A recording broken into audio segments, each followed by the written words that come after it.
Be real, be true, be honest, be you.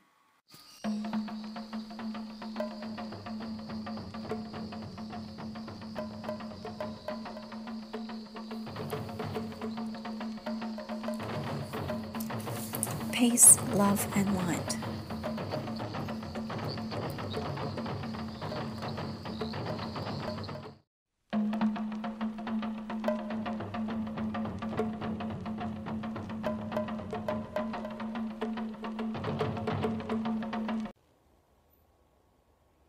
Hello beautiful souls, this is Cynthia from Inspire Destiny and Inspire Unity Movement with installation 4 of the Self-Love series.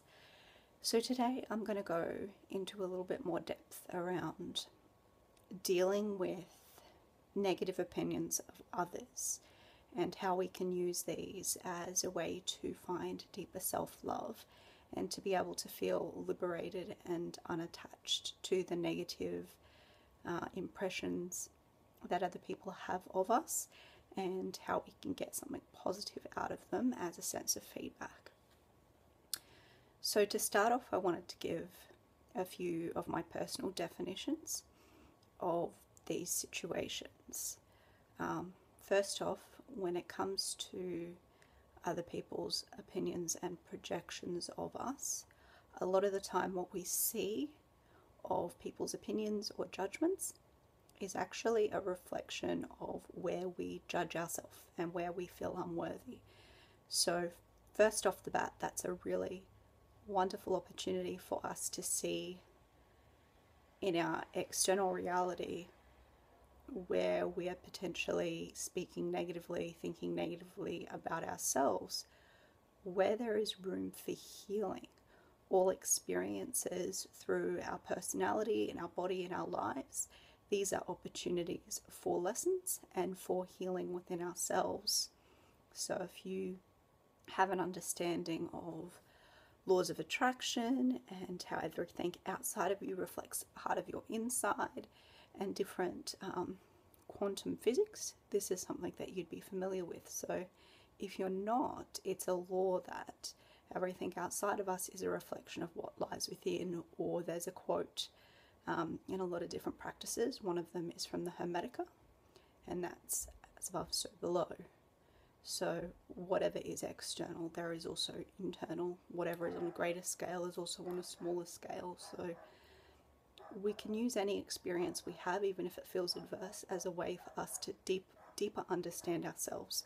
Sometimes these thoughts or feelings that we have are not on a conscious level, but once we choose to think about getting to the bottom of them, sorry about the dog in the background, maybe there's a part inside of me that's barking, wanting to be heard. So there's parts deep down inside us, underneath many layers, that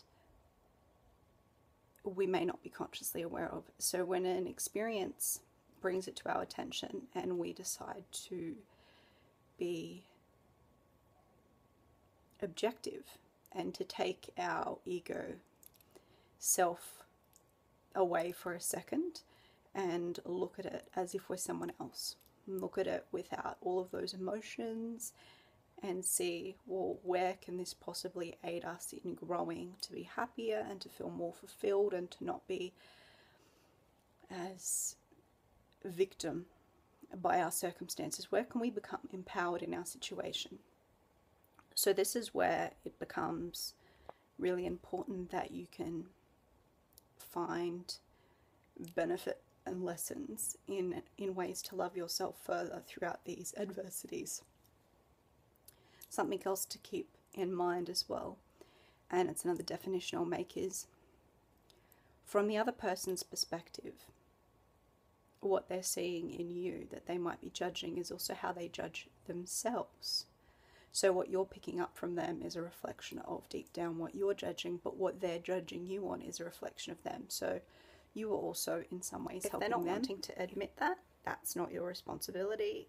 It's not our responsibility to fix other people. It's not our responsibility to do the work for other people. That's just for ourselves. And as we grow ourselves, we have a greater impact on everyone that we meet, greater ecology of the world, we make better choices that affects, like a butterfly effect, everything outside of us in a much more positive way, creates positive karma. And as we do this more often, we're less likely to create negative karma. Now, in the sense of positive and negative, I don't mean it's wrong or right. I just mean it's going to have a perceived effect, potentially negative, on you in the sense of pain or pleasure. Now, from a soul's perspective, both of those equally as important, their experience. But from a, I guess, egotistical perspective, as a separateness, as a duality, wrong or right, or good or bad, or negative or positive, painful, pleasurable, we do associate and get attached to these things. From our soul, when we're not incarnated into a body, those are just two poles. They're two different aspects of the same thing. So when we take an objective perspective of things, that means that we're not seeing it as painful or pleasurable. We're simply quantumous.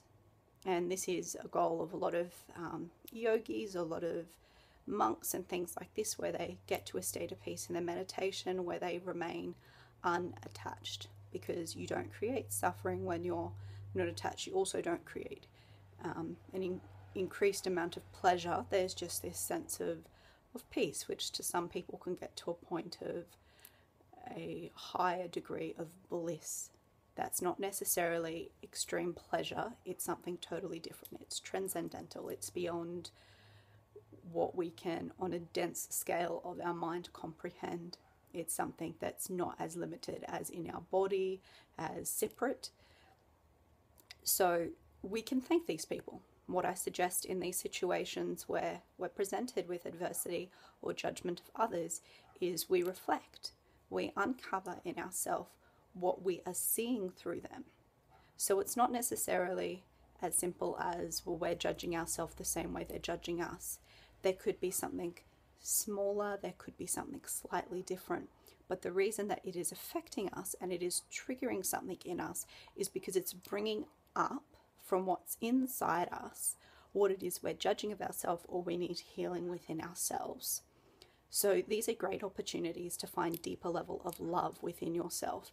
If there's something that you judge and you don't like about yourself, it's quite common, but we can find ways to love this, because that's what unconditional love is about. And to find unconditional self-love, you can find unconditional love of others. Until you cultivate this experience within yourself, it is very difficult for you to be able to cultivate this for others, for you to be able to find forgiveness and healing. It's very powerful. It's not something that a lot of people do in our current society, but a lot more people are starting to understand and experience the importance of it. And it will help you greatly. Once you overcome some of these obstacles, it will become a lot easier and a lot more natural for you to see the reflection and the awareness of where you're potentially judging yourself, where this person is reflecting or bringing up a part of you that you can love yourself for, that you can accept, that you can forgive unconditionally, so that when people judge you, it becomes something they can reflect on for where they're judging themselves. And it won't have any negative effect on you at all. It can simply be something that you allow, you see as it is, and you move on for whatever your purpose is. So today, my message is, through the adversity of judgment of others, being able to see the reflection of where you may not be loving and accepting yourself, and to be able to bring to the surface what it is and find a way to forgive, love, accept, and heal that part of yourself so you can feel more whole and complete. I hope you've received something valuable from this, and please like, share, and subscribe if you have. Peace, love, and light to all of you.